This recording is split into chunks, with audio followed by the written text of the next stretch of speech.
Mwana ane 8 months oshayikwa mumochari mushure mekunge ashayika. Kusangana kwatiri kuita zvakare pachannel ino, channel yeZim Witness TV, yandinodzoka nemaupdates akasiyana-siyana ari kuitika munyika. Uye ndinoti kana kari kekutanga kusvika pano, ndinokumbira kuti ungobaya button rekusubscribe, then turn on the notification bell kuitira kuti usarasikirwe neevery update yandinodzoka nayo pano nguva nenguva.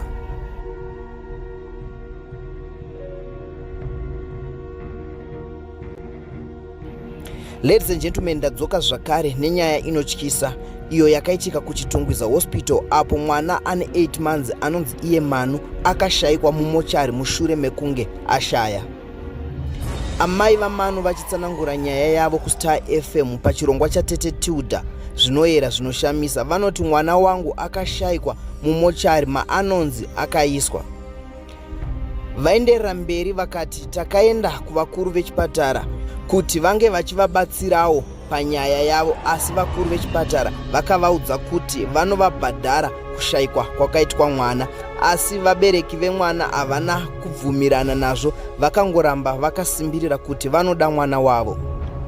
Zvisinei, vabereki vaManu vanoti vakazoenda kunoripota nyaya yavo kumapurisa, asi nesi wekutsakatikisa mwana akasungwa akangogara muchitokisi for 4 days only. MuZimbabwe pane nyaya apa. Ladies and gentlemen, toda kuti muteerere nyaya yamai Manu vachirondedzera zvakaitika kubva kurwara kwemwana, kufa kwake kusvikira pakuzoshayikwa kwaakaitwa mumochari. Pari zvino ndoda kukusiyai makateerera mai Manu vachirondedzera, asi muchipedza kuona this video ngatisangane mucomment section muchitiudzawo zvamunofunga pamusoro penyaya iyi. Ini ndaenda, ngatisanganei munyaya dzinotevera. Manu angane 8 months akaberekwa musi wa7 September, angari mukomana. Alright. Angari mukomana. Saka mwana wenyu wechingani? Ndewechi6. Alright. Wangari mwana wechi6. Ndewechi6. Alright. Anga no problem yekuti angasati akunyadzokwanisa kugara nemutsipo wake wengosingaite mushe. Alright. Mutsipo wake waingo zunguzika. Saka madhezi aya anga akutoti wengo akutoti simbei zvimwe zvaanani. Saka akazorwara nemabayo. Akarwara nemabayo ndikagara naye kumutaura 2 weeks akapora. Ndirini? Akapora muna April. Akapora. Vandazoenda naye pachitungisa. Vanditi zoni temperature ndiyo yairamba ichikwira. Vanditi enda naye pachitungisa, vandaenda naye pachitungisa. Manu vapora. Vangoenda 1 day vatopora. Akaenda kanorapwa? Vatopora kuchitungisa hospital. Kuchitungisa vatopora. Izvezvi musi wa4, musi wa3 May ndaibva kudema kwaSisi. Ndasvika paSt Mary's pachigowanyika. Ndakudzika kombi kuti ndiende kumba, ndikatanga kunzwa mwana kugomera. Vandati kumba akuchasvikika rwendese ndimhanye nemwana paclinic paSt Mary's. Ndikamhanya nemwana ndikaenda paSt Mary's. Ndichingopinda padhoo akavhwa ndidzora, vhwa nditi mhanya uende kuchipatara kuchitungisa. Ndikamhanya nemwana kuSt Mary's kwamakatanga kuenda nemwana papari paclinic. Alright. Paclinic. Vandamhanya nemwana paclinic pavhwa nditi toenda nemwana kuchipatara. Amabayo vandakwira kombi vandaenda, vandasvika pachitungisa, vandadhindisa kadi, vandanzi tomhanya enda kupidzi ndokunorapirwa vana. Vandaenda kumawadhi evana. Kumawadhi evana. Vandasvika ikoko vatoiswa paoxygen. Vandanzi mirira manesi epanaiti achapinda. Saka ndikasvika ikoko zvekuma4. Ndasvika kuma4 pakazoya manesi manheru. Ndasvika kuma4 manesi ekumanheru akauya kuma5. Vatanga kuita kurapa mwana wavha nditi mhanye motenga chimushonga kufamasi. Vandamhanya vandatenga mushonga kufamasi. Vandadzoka vakuisa tsono. Vakaisa tsono yepauro. Ndikati madi kungomubaya direct niye tsono noti kwangari tsono yepauro yangerechi anzonokisa naye mushonga. Alright. Vandati madi kungomubaya ni direct nokuti mutaura aibaya direct. Vanzi aiwa mnaitumise tsono yo. Saka time wakamisa tsono yo wakavhwa ndituma kuti mhanya watenga mushonga. Pandikabva kutenga mushonga vakangoti tichagari panapa takutotakura mwana anokuti admitwa handi kubhedhi rake. Kumawadi. Vanaenda kumawadhi. ndasvika kumawadhi kwekweyo mwana ndikatanga kumuona ndikati mwana wangu maziso yakuramba akangotarisa aya chii bvandamumbata ndikamunzwa ari kufema nguva bvandazonzwa mwana akangodzwa kawani bvandaona angatopiwa mubhedha angatopiwa mubhedha bvangotanga kutwasanudza makumbo bvandabata makumbo ndikati chingamanu anorara akaita se akagonya makumbo akutwasanudza makumbo chii bvandabata nhova yake bvandanzwa iri kuita se iri kutamba chikandinesa nechokuti maziso akanga akaita kuvhura maziso tukaita kutsinzi nina mbijana tukaita kutsinzi bvandamubata ruoko achiregedzera kudai so ndikabudai achiregedzera ruoko ndopa ndikati mwana wangu ichi bvandakumbira mukadzi wepanext ndikati ndipoti mvura tuye tunodziya ndipe mwana wangu inzwa kunzi zvaari kuita anogona anohope bvandamubati mvura tuye mwana yakamedza time ndopa ndikangonzwa mwana akangodzwaka wani mwana bva atizii bvandabata nhova aichatamba bvandabata dumbu achafema ndopa ndikasumuka pandikaenda pana nesi vandati wainzi nesi mudarikwi vandati tisataure mazita vandati nesi uya muone zvaita mwana handichamuoni kufema kwake nesi uyo akabva angomhanya vauya vangosumudza mwana uyo vaamuendesa panext mubhedha vandanzi nemukadzi wepanext tevera usasari vandatevera vandaenda vakumutora matesti yavo vachimufemesa pamunhu apa vakaisa chimaski pamunhu vachimufemesa oxygen ndifunga ndiyo oxygen vachimufemesa ndopandikati sekuru mwana wangu amupenyu here wakaramba wakanyara ndikavabvunza katatu ndikati sekuru mwana wangu mupenyu here asiri kufema wakaramba wakanyara sekuru vakabva nekutora cheya vawandisira cheya vhandagara vanditi sori muzukuru mwana wakaita se ashaya vhandakuchema vawandisira ndikagara pabhedhi ipapo pacheya ipapo mwana akarara pabhedhi ndichichema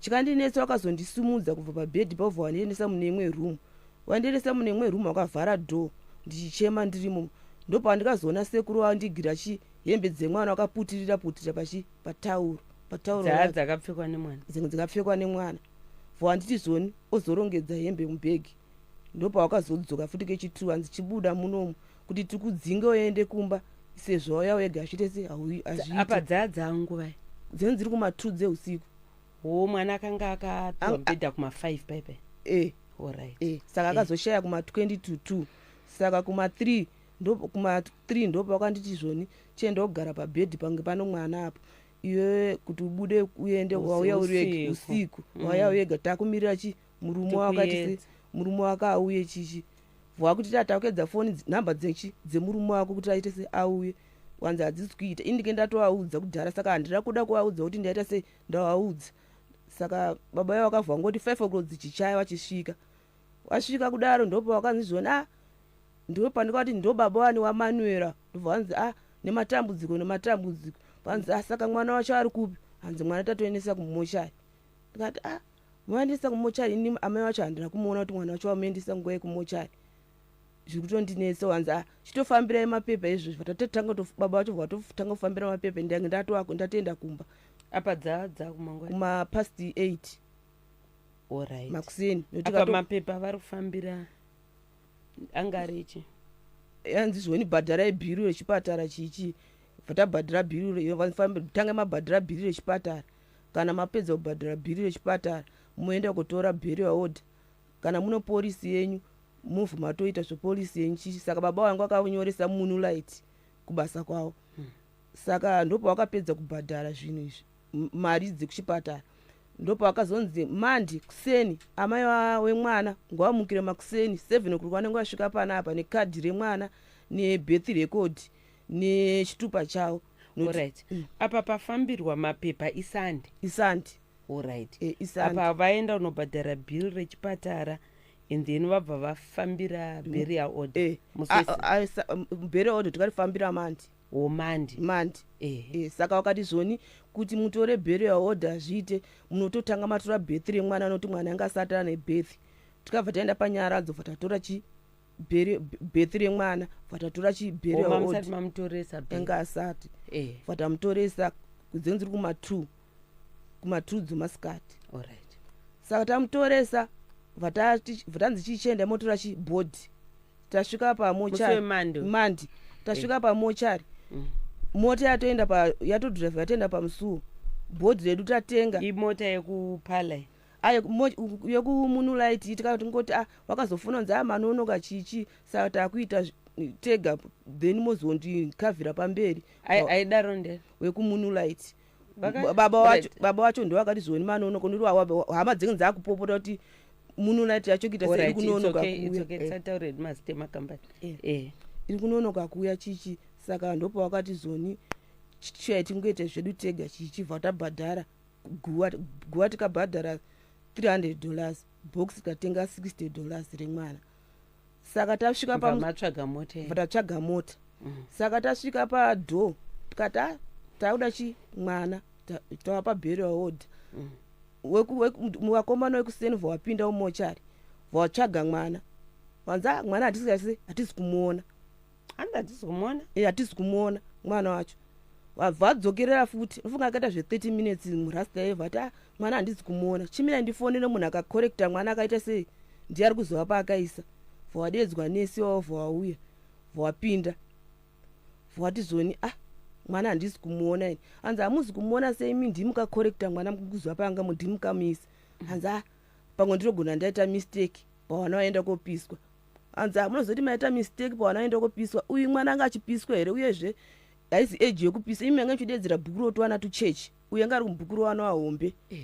saka imi mazoita mistake papi kadai mainge maita mistake uyu aifanira kuwanika kamumwe wacho uyu oita sei kana aenda kopiswa muchechi pana rofanira kusara saka pese hapana kusara zvanzoni noana rasta wacho apa pano dhiri inenge ratambika apa pano dhiri inenge ratambika saka isisu ada ngoti pinzewo munyaya dzatisiri iwe chiuya kuno kutaura nevabereki akabva atiza nesu akabva enda kogara mutoireti ndikati zvonini handichabude handibude muno mwana wangu ndiwa nditoda pano ndikatowaridza mumochari macho ndikatogara ndikati mwana wangu ndiwa ndiri kuda muno nesu akadakara kubuda vwazonzi nguva dzedu dzakwana vabereki chiita sei chiendai uku kuno vakuru motaura nyenyi kuvakuru nofunga wakaenda kuvakuru vacho parumu namba 12 vanzoni nyaya yenitoda kuenda kuno vakuru vakuru vechipatara vataenda kuno vakuru vakuru vechipatara vwati zvoni musikana aita mudedza nyaya yacho chekuti ataure anyatsa kutaura nyaya yake ikajeka chaicho haasi kubuda pachena nyaya yake sati ashaka kuzotara kutaura kuti chii nokuti panapa hasari zvamboitika kuti pangashayike mwana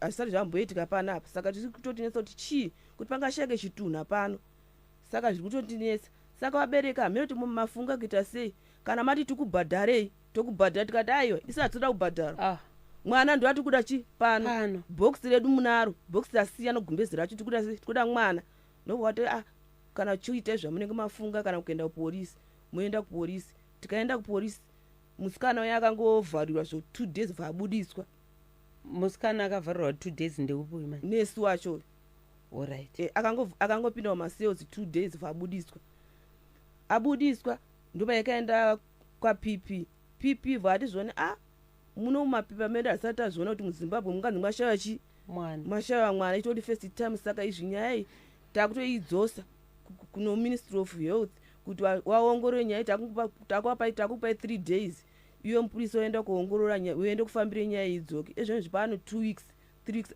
nyaya yacho hapana chairi kungofamba ikangomira ini ndanieta kufamba ndichitsvaga kuti ndiwane rubatsiro kumwana imi right muri kuti mwana akashaya musi wa4 May apa nhasi date tiri pamusi wa20 saka muri kuti kusvika nhasi nanhasi haazi kuwanika